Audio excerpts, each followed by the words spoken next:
often post Hella highlights as YouTube shorts just because it's kind of tough to figure out what actually is a Hella highlight and what is just Hella being Hella and doing ridiculously powerful things, right? But this game was definitely a highlight because with both Olympia and Thaddeus Ross, I am going to be able to draw my entire deck.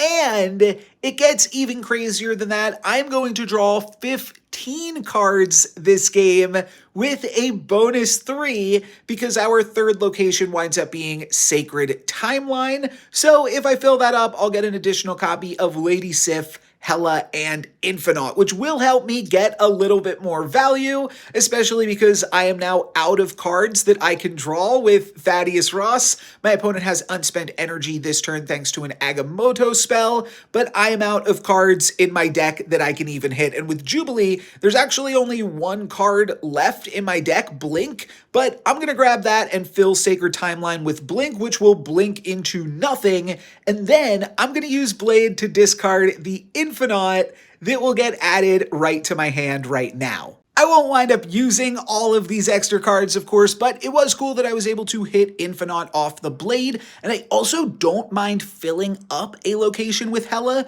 because now Hella will just reanimate to the remaining 2 locations, and I'll get to grow tall in both of those rather than grow wide and have my power distributed across all 3 locations. So that's cool. I do potentially muddy the waters a little bit this turn by discarding with Hellcow. That could have hit Hella, and then I wouldn't have reanimated Infinite, but still worth going for. I get a free Swordmaster, and I played Hella to the left to play around Shang-Chi, which it looks like my opponent did wind up playing at that location, so worked out very well for me. If you want to see some other Hella games that worked out pretty well for me, check out the linked video where I played this deck in Week 6 of the Snap Judgments League, and subscribe to follow me on my journey and for more sweet Marvel Snap.